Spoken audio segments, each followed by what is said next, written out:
یو ښځه او خاوند او ډېر غریبان. بادشاہ او د ملک هغه مشهوره و داغه متعلق چې دا بادشاہ چې څوک توفه ولا یو سینو ډېر انعام ورکړي.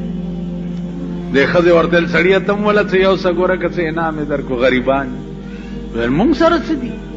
ویل نور څه خو نشته، خو دا باران شوی دی د پشکال ډنډې ډکې دي، دا به درته اوبه منګي کې واچوم سر به وتړم او بادشاہ له یو څه چې دا زما د ملک بهترینه تحفه ده. بادشاہ د 2 میاشتو په مزل لري و. ښځې وله منګی ډک کړو د اوبو، سر یې وله وتړلو، میړله یې په سر کړو، ورسره بار لاړه، میړه یې رسخت کو، داد تی کور ته راغله. چې کور ته راله او داسې وکړو او مصلی یې واچوله او 2 رکعته نفل یې وکړه او دعا یې وکړه. او په دعا کې وایي چې زن مصلا باز کردای از نیاز، زن مصلا باز کردای از نیاز، رب سلم ورد کردا در نماز. اے پروردگارا خاون میں د 2 میاشتو په مزل باندې لاړو، بادشاہ له توفه وروړه، یا الله پټکه منګولې راولې. دا دعا کوي. او زمونږ ښځې چې مونږ چېرته بار وځو راپسې څه دعا کوي تاسو ټولو ته پته ده.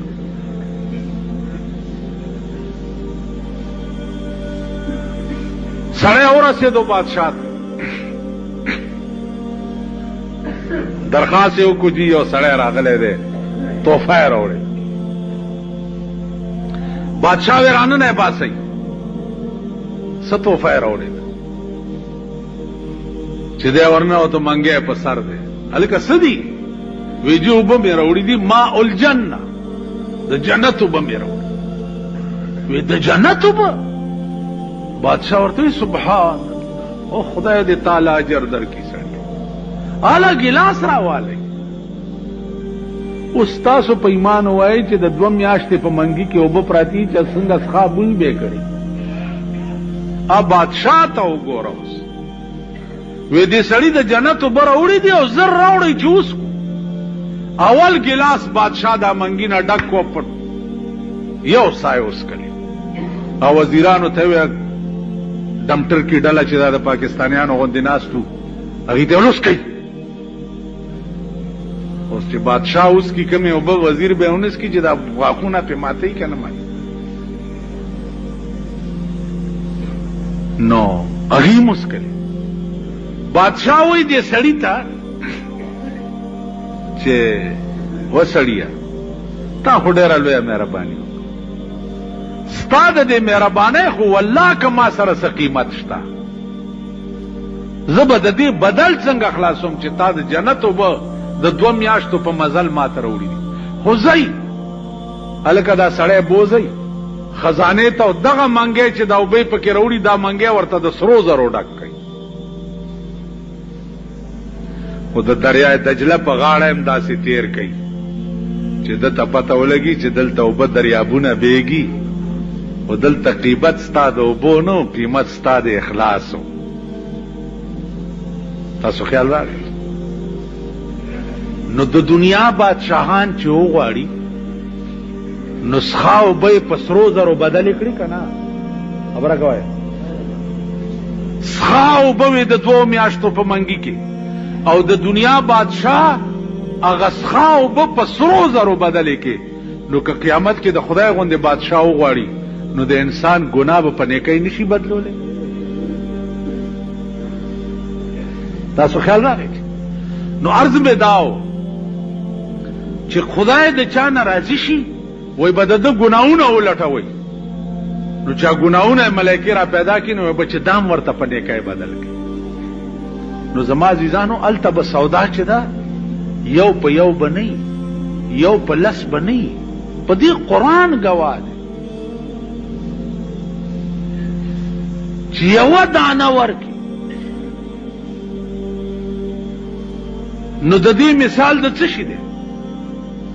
د دې مثال د یو دانې دی چې ته وکړې او هغه اوه وږي وکړي او هر وږي کې سل دانې وي فی کل سنبلة 100 حبه او بیا والله یضاعف لمن یشاء. الله وی یوازې یو په 200 به نه وي چې زما رضا وشي دینه به هم زیات نو یو په سوونو یو په زرګونو یو په لکونو یو په اربونو یو په کربونو داسې اجر او ثواب به ورکوي. خو لوی مین پوینټ چې پکې دی کوم هغه دا دی چې 24 غنټې به هر سړي ته د خدای رضا لټول پکار 24 غنټې ستا تصور بدای چې خدای هغه کار مې د لاسه کوه چې ته پې راضي شي نو چې الله راضي شو نو ټول کائنات ستا دی هر څه ستا دي چې هغه راضي نه و هر څه ستا دي اسم ستا نشته په دې خبره پوهېږئ که هر څه ستایي هېڅ ستا نشته او چې راضي شو هر څه ستا دي. قسم په خدای دی زه په کله زما ړد ویم داړه مې بوټ نه وځي که نه اوسه پورې به ما وختي الټي کړی خبره نه پوهېږي دا نه ځای پېژني نه ناځای پېژني نه خبره پېژني نه سوال پېژني نه جواب پېژني هر یو سړی یو لندور دی. عزیزانو خدای ته ګورئ لږ سوچ وکئ لږ فکر وکئ. یو اخیری خبره واورئ اخیری زه بیمارو ما داړه به خفه کېدو ډاکټران علاج وغیرہ وغیرہ وغیرہ ایسو نشو چې ایسو نشو یو بوډای ښځه راله ما ته وی بچیه دا په تا څه چل دی مالې زما ړه خفه کېږي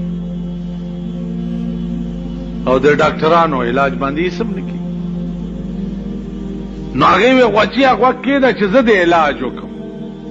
بوډای ښځه وه خدای دې وبخي ما ته ویل بچیه زړګي له ډاډ ورکه په خپله داسې په وزن کې راته وي زړګي له ډاډ ورکه په خپله مدام به څوک ډاډه کوي ویشتلي زړونه زړګي له ډاډ ورکه په خپله مدام به څوک ډاډه کوي ویشتلي زړونه وی بچیا د خپل زړه له په خپله ډاډګیری ورکوه بل چا نه دا تمه مه کوه چې ویشتلي زړه له به څوک ډاډ ورکړي بس اوچت پاڅېدم مور مې وه نیا مې ورته څه چل دی بچیه مال زه ټیک شم پلار مې راغی څه چلو شو مال زه ټیک شم دی بوډای زما علاج وکړو چې د خپل زړه له په خپله ډاډ ورکوه د بل نه تمه د ډاډ مه کوه چې سکه رور دی وي سکه رور دی یو مور راوړی د هغه نه هم تمه مه کوه قسم په خدای دی چې د بیزو غوندې راشي په زخم کې به دې ګوته اچوي او راکاږي به په زخم به دله پټی نه ږدي کږدي به په دې خپله زمانه کې د روڼو وګورئ روڼو متعلق روڼ هم شته شکر دی زما نشته خدای ته خلاص کړی ما ورور مې نشته شکر دی خور مې هم نشته نه مې رور شته او نه مې خور رونه خویندې هم شته که د رونو خویندو حال وګوره که ته پکې لږ ښه وې مال ته به دې غلي اب هم د بیزو غوندې ګوته درکې اچي او راکاږي به دې چې کله به دې مردار شي چې لوټ جوړ شي چې څه پکې زه متختوم پټای به در باندې نه ږدي نو د خپل زړه باندې په خپله پټای ږده زوی دی قسم په خدای دی چې زوی دی دې له وایي چې خدای کله به دی مردار کې چې واک مې خپل شي ډېر زامن داسې وایي که نه وایي زامن پلار یې ټوخېږي ښځې ته وایي مردارېږي م نه دا څه ټوخن راته ناست دی ښځه یې وایي خدای مې ته خلاصه کړه بلغمونو نه یې تنګه شومه ښځه پلشک ته یې دا وایي او زوی حرامي دا وایي اوس قرآن څه ویلي دي چې تب مور او پلار ته څوې وقل رب ارحمهما